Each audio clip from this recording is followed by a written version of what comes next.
হাতটাতে আসলে চুমা দেওয়া উচিত। হাই, আসসালামু আলাইকুম এভরিওয়ান, কেমন আছেন সবাই?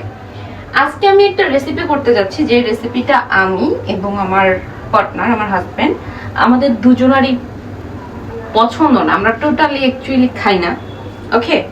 বাট কি মনে হয়েছে হঠাৎ করে আমার, তো উনি আমাকে বলতেছিল তুমি একটু অল্প করে একটু রান্না করো। যেহেতু বলছে করতে তো হবেই, আমি রেডি হয়ে গেছি। লাগতেছে শেফ শেফ লাগতেছে।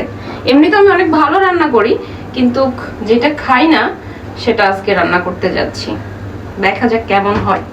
তো চলো, কি রান্না করতেছি আজকে তোমাদের সাথে শেয়ার করব। চলো, ফার্স্ট এই ফ্রিজ থেকে আমি যেটা রান্না করব সেটা বের করে নিব। এইগুলো হচ্ছে সব, তো এখান থেকে ওকে একটা নিয়ে নিই।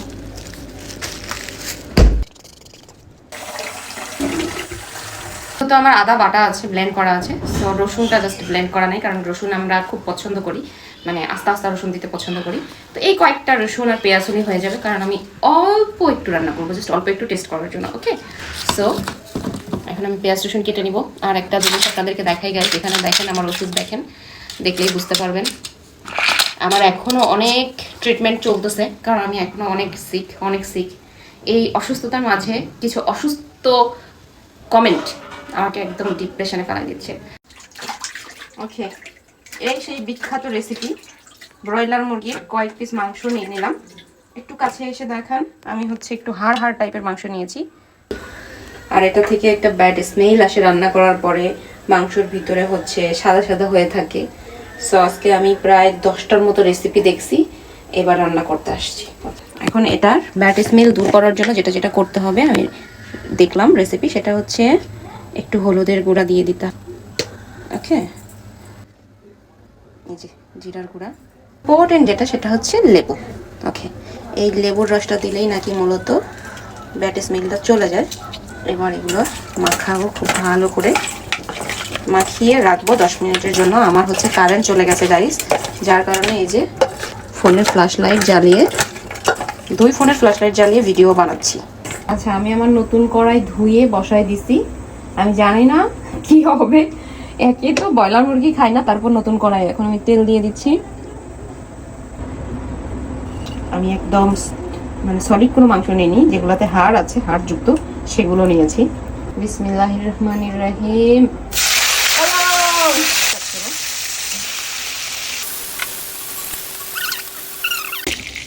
তো আমার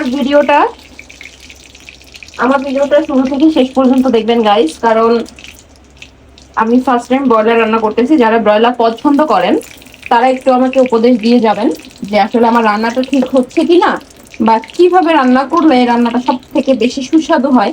এটা একটু আমাকে অবশ্যই অবশ্যই অবশ্যই, যারা পছন্দ করেন আর কি, সবাই তো আর দুনিয়ার সবকিছু পছন্দ করে না, যারা পছন্দ করেন বা খান, রেগুলার রান্না করেন, তারা একটু আমাকে শিখিয়ে দেবেন। আচ্ছা, আমি হচ্ছে এখানে একটু গোটা মশলা দিয়ে দিই।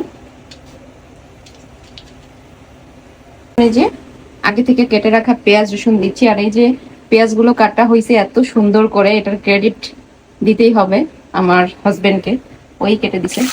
এবার পেঁয়াজ রসুনগুলো দিয়ে দিলাম।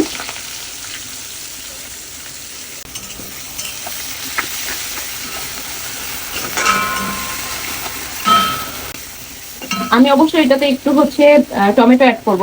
আর আমি দেশি টক টমেটো এইভাবে হচ্ছে ডিপ করে রাখি, হ্যাঁ, সারা বছরের জন্য। আমি আবার টক টমেটো ছাড়া খেতে পারি না। এই যে আমি আবার টক টমেটোটা ছাড়া, ওই যে যেটা 12 মাস পাওয়া যায়, কোলেস্ট্রল বলে না, কোলেস্ট্রলের টমেটোটা আমি খেতে পারি না। তো আমি দেশি টমেটো এভাবেই মানে সংরক্ষণ করে রাখি সারা। এখানে এবার আমি অ্যাড করব আদা বাটা। এতগুলো লাগবে? আচ্ছা, লাগবে।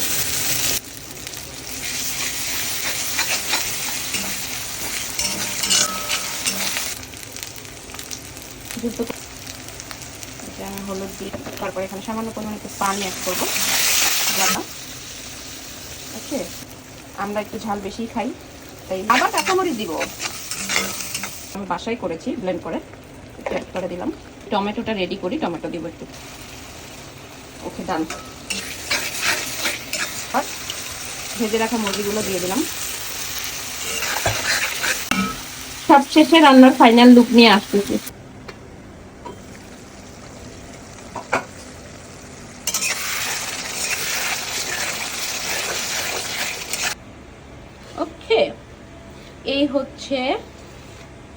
রান্নার ফাইনাল লুক।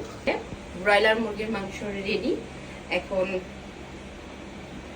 কোনো ব্যাড স্মেল আসতেছে না, খাইতে কেমন হবে জানি না।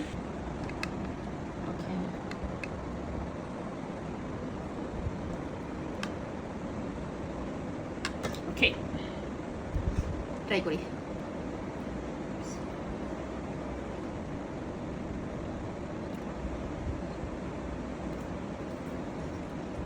মাশাআল্লাহ, মজা হয়েছে।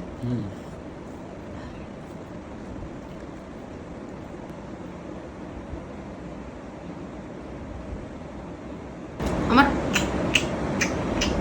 আমার হাতটাতে আসলে চুমা দেওয়া উচিত, এত ভালো রান্না করেছে।